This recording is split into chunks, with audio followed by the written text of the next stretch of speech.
Trade. Trade. Trade. Trade. This is the chin drops down, right? Everything just opens. It's like a trade. Trade. Trade.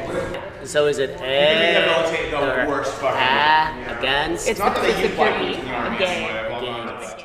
The language is everything. It's like where you start and where you finish and all the time you spend in between. Make sense? Do you want to see the words? No. All right, thank you. Words. Words.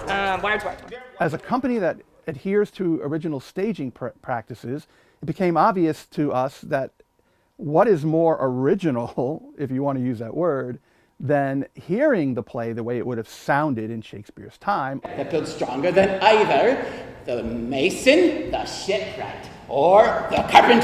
The gallows maker. For that frame outlives 1,000 tenants. The original pronunciation is not something that's scary.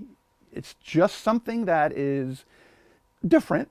It is something no different than what you would do if you turned on the television and you turned to BBC and you heard an actor with a Scottish accent, or you heard an actor with an English accent, or a Yorkshire accent. Spart and repose lack from me day and night. Spart and repose. OP is original Shakespearean pronunciation.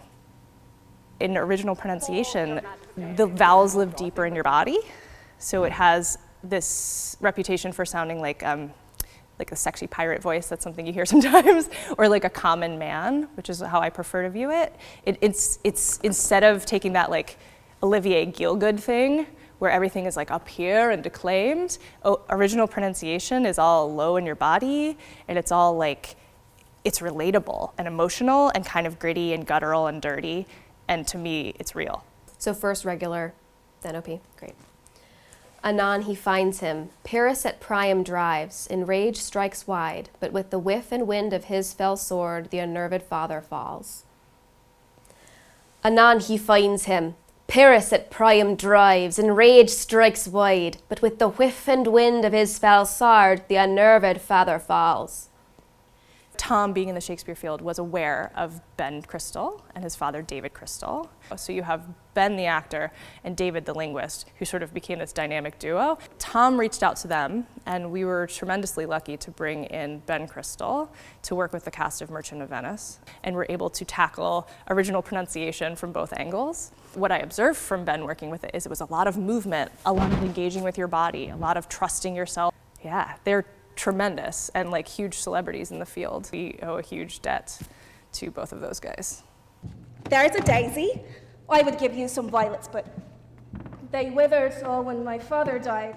Actors struggle with getting in their own head, which is like normal actor thing, but they also struggle with using their face and their lips. You know, a sound like "oh" in OP, like you really need to get your mouth out there. Wash it white as snow. Yep, there you go.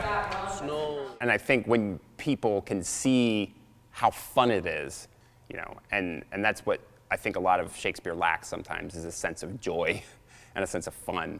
And that's contagious. This is the scene with Rosencrantz, Guildenstern, and Hamlet.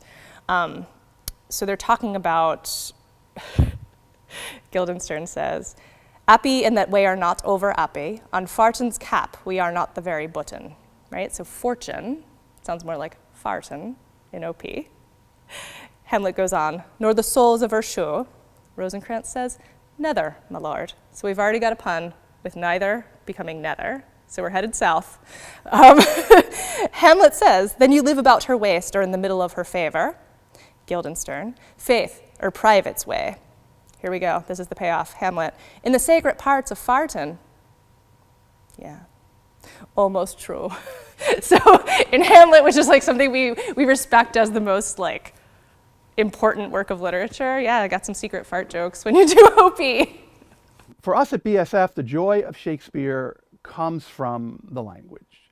Our actors get into rehearsal and they start to see the potential that the language has to bring these great stories to life. So this is the traditional one that everybody knows, right? "If this be error and upon me proved, I never writ nor no man ever loved." Or, "If this be error and upon me proved, I never writ nor no man ever loved." Proved and loved. Yay, Shakespeare, you can rhyme.